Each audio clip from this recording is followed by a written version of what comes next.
La newsletter est un outil très puissant en matière de marketing digital et l'avantage en marketing digital, c'est que l'on peut tout mesurer ou presque. Mais quand on n'est pas un grand fan des chiffres, coucou, il peut être facile de se perdre et donc de procrastiner pour ne pas avoir à suivre tous ces chiffres, sauf que vous perdez un grand nombre d'informations si vous ne suivez pas les statistiques de votre newsletter. C'est pourquoi je vous propose d'identifier les 5 grands KPI à suivre pour votre newsletter et surtout apprendre à bien les interpréter.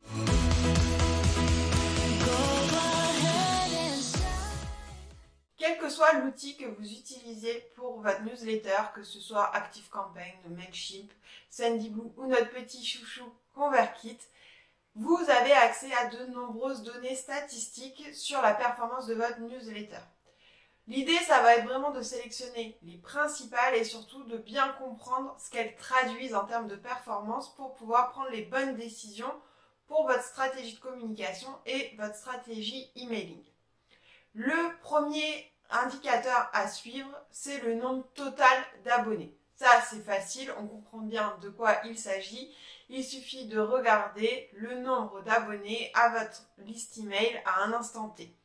L'idée, ça va être surtout de comparer avec la période d'avant. L'idée, ça va être de vérifier que ce nombre augmente de manière régulière, sans pour autant faire des grands bonds, parce que finalement, si ça fait des grands bonds, parfois, ça veut dire qu'il y a eu un événement particulier, mais que quelques temps après, vous allez certainement faire face à un grand nombre de désabonnements aussi, donc il vaut mieux avoir une croissance plutôt régulière, avec des petits pics, mais vraiment construire votre base email sur des bases solides. Il faudra ensuite suivre le nombre de nouveaux inscrits sur la période que vous étudiez.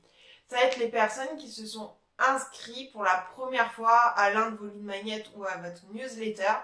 Et si le nombre grandit beaucoup, ça peut être bien de le mettre en parallèle avec certains événements qui ont pu avoir lieu sur cette période, comme la mise en place d'un nouveau lead magnet qui a pu du coup attirer des nouvelles personnes, la mise en place d'une campagne de publicité, pareil pour mettre en avant votre newsletter ou un lead magnet, un pop-up qui vient d'être mis ou qui a été changé sur votre site web, etc.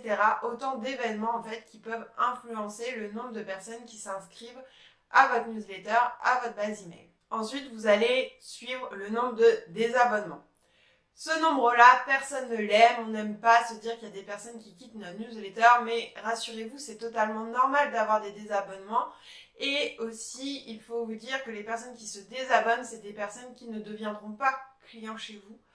Donc, de toute façon, ce n'est pas très grave et en plus, ça évite de fausser les chiffres ou d'avoir un plan payant pour votre newsletter parce que vous avez beaucoup d'abonnés alors qu'en fait, les personnes ne sont pas vraiment intéressées. Donc, il vaut mieux avoir un nombre d'abonnés qui traduit vraiment un nombre de personnes intéressées. Donc, détachez-vous en fait de ce nombre de désabonnements, c'est totalement OK.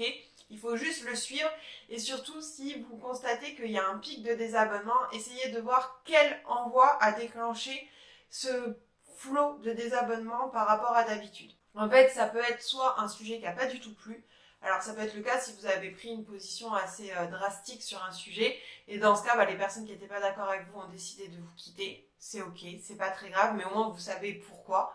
Ça peut être aussi parce que vous êtes en période de lancement ou que vous vous envoyez plus de mails promotionnels que d'habitude et du coup ça lasse les gens. C'est normal aussi qu'il y ait plus de désabonnements à cette période-là, mais encore une fois, c'est des personnes qui de toute façon n'achèteront pas votre offre de produit ou de service, donc ce n'est pas grave. Mais encore une fois, l'idée des chiffres, c'est pas juste de prendre le chiffre pour argent comptant, c'est de comprendre ce que se traduit ce résultat et donc d'en expliquer les causes. Le quatrième chiffre que je vous propose de suivre, c'est le taux moyen d'ouverture de vos mails. Celui-ci est très important puisqu'il témoigne de l'intérêt des abonnés à votre liste email pour votre contenu. Un bon taux d'ouverture, on va dire que c'est au moins 50%. Pour ça, il faut avoir une base email propre, c'est-à-dire avoir enlevé les personnes qui n'ouvrent jamais vos mails. Je vous conseille de supprimer à minima les personnes qui n'ouvrent pas vos mails depuis plus de 6 mois. De toute façon, ces personnes-là ne vont pas se remettre à ouvrir vos mails du jour au lendemain. Donc, régulièrement, peut-être une fois tous les mois ou tous les trimestres au moins, prenez le temps de supprimer ce qu'on appelle les cold et comme ça, votre taux d'ouverture traduit la réalité. Il ne reste que les personnes potentiellement intéressés par ce que vous faites. Et là-dessus, vous pouvez voir celles qui ouvrent le contenu, donc celles qui sont le plus engagées envers vous. Ce taux d'ouverture, il doit rester à peu près le même, voire augmenter si les sujets intéressent de plus en plus. Il peut baisser un petit peu si votre base email augmente beaucoup. C'est toujours pareil, le taux d'engagement a toujours tendance à baisser quand la population touchée est plus grande. Mais on va dire que l'idée, c'est qu'il soit assez stable pour traduire vraiment un intérêt constant pour ce que vous faites. Et le dernier taux que j'ai envie de partager avec vous et de vous inciter à suivre, c'est le taux de clic. C'est-à-dire le nombre de personnes qui vont cliquer sur l'un des liens présents dans vos mails parmi toutes celles qui vont l'avoir ouvert. Si vous placez dans votre mail des liens vers votre site web, vers l'un de vos produits, vers l'un de vos réseaux sociaux de manière régulière, ou si vous placez un bouton d'appel à l'action, notamment pour consulter une page de vente ou une fiche produit, c'est très important de suivre ce taux de clic puisqu'il va montrer encore une fois la part de la population la plus engagée, celle qui est le plus intéressée par ce que vous faites. Et par la suite, vous pourrez même prévoir une séquence email ou alors même s'il n'y a pas trop de monde, faire des mails personnalisés individuels pour chaque personne qui a cliqué sur le lien et qui finalement n'a pas acheté. En fait, ces personnes-là, ça veut dire qu'elles sont allées voir et qu'il y a quelque chose qui a rendu l'expérience pas assez fluide, où ils n'ont pas été convaincus pour vraiment aller au bout et acheter ou réserver un appel, par exemple. Et dans ce cas-là, vous pouvez les contacter.